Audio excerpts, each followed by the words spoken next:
नमस्कार, मैं हूं शशांक। देश इस वक्त एक लंबे लॉकडाउन में है और कोरोना के खिलाफ हमारी लड़ाई जारी है। Doctors, paramedical staff, security forces और सफाई कर्मी, ये सब हमारे कोरोना वॉरियर्स हैं। सब अपने घरों से बाहर हैं, हमारे और आपके लिए।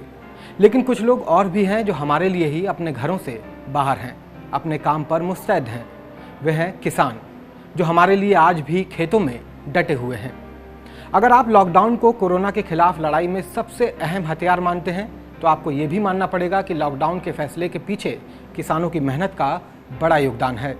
लॉकडाउन का सबसे बड़ा आधार और मजबूत आधार देश का मौजूदा खाद्यान्न भंडार है। सरकार ने भी लगातार इस बात का जिक्र किया कि देश के पास पर्याप्त खाद्यान्न भंडार मौजूद है, कोई भूखा नहीं रहेगा। कोरोना ही क्यों, देश के सामने किसी भी तरह का संकट हो, सबसे पहला सवाल खाद्यान्न भंडार का ही आता है।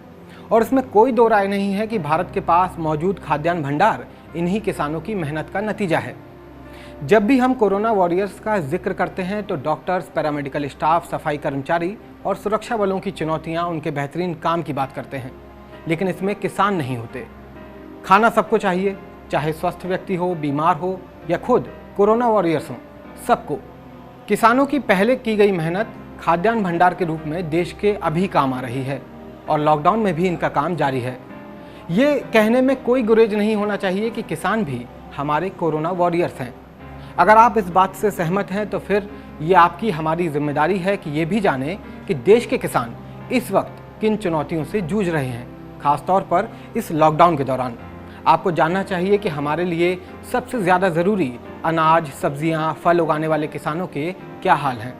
क्या उनकी मेहनत के मुताबिक उन्हें सहूलियत मिल पा रही है? क्या उनकी फसल बिक पा रही है?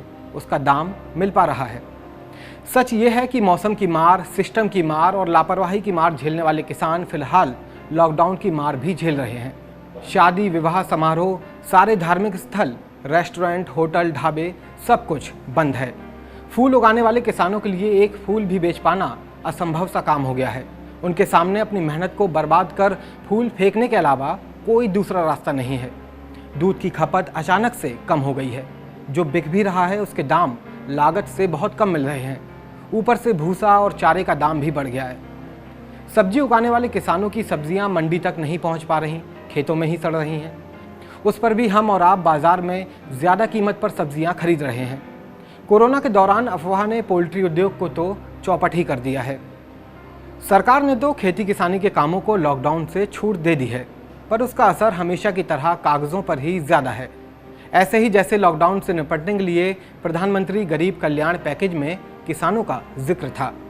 देश के किसानों को इस वक्त सरकार से मदद की उम्मीद थी, लेकिन इस पैकेज में उनके लिए कुछ नहीं था। उन्हें किसान सम्मान निधि के 2000 रुपये देने की बात कही गई, जो उन्हें वैसे ही मिलने थे। कोरोना का संकट या लॉकडाउन ना होता तब भी। इस पर भी सम्मान निधि का ये पैसा हर किसान को नहीं मिलता। सरकारी आंकड़ों के ही मुताबिक देश में करीब 12.5 करोड़ किसान हैं, लेकिन सम्मान निधि के लिए अब तक 9 करोड़ किसान भी रजिस्टर्ड नहीं हो सके। और वे किसान जिनके पास ज़मीनों का मालिकाना हक नहीं है, यानी जो लीज पर या किराए पर ज़मीन लेकर खेती करते हैं, वे तो सरकारी योजनाओं से हमेशा बाहर ही रहते हैं। सब्जी, फल, दूध जैसी जल्दी खराब होने वाले उत्पादों से किसानों को बचाने के लिए केंद्र सरकार ने बाजार हस्तक्षेप योजना यानी MIS को लागू करने के लिए राज्यों की सरकार को कहा, लेकिन ये बात भी आई गई सी हो गई। ऐसा ही हाल ई-नाम योजना में बदलाव का हुआ। और तो और सरकार ने फसली कर्ज के भुगतान के लिए किसानों को 31 मई तक का वक्त दिया, लेकिन मध्य प्रदेश में जो किसान गेहूं बेच रहे हैं उन्हें कर्ज काट कर भुगतान किया जा रहा है और ये काम लगातार जारी है।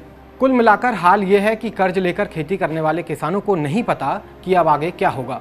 ऊपर से बेमौसम बारिश और ओले रही सही उम्मीदों को भी तोड़ रहे हैं।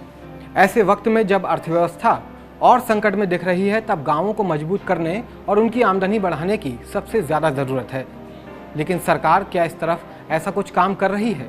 अभी तक तो नहीं। लॉकडाउन से देश उबर जाएगा, कोरोना से भी जीत जाएगा, लेकिन जिन किसानों के बलबूते हमारी थाली तक खाना पहुंचता है, उनका क्या होगा? सर्दी, धूप, बारिश जैसी स्थिति में भी ये हमेशा हमारे लिए अनाज, दूध, गेहूँ, सब्जी, फल उगा रहे हैं। किसानों की मेहनत की ज़रूरत हमें लॉकडाउन के दौरान भी है, उसके पहले भी थी और उसके बाद भी होगी। इसलिए हमें अपने इन कोरोना वॉरियर्स की भी फिक्र करनी ही होगी। उनका आभार भी जताना होगा, उनकी परेशानियों को भी जानना होगा और उनके साथ खड़े भी होना होगा। हकीकत तो ये है कि ये किसान सिर्फ कोरोना वॉरियर्स नहीं बल्कि हमारे लिए ऑल टाइम वॉरियर्स हैं।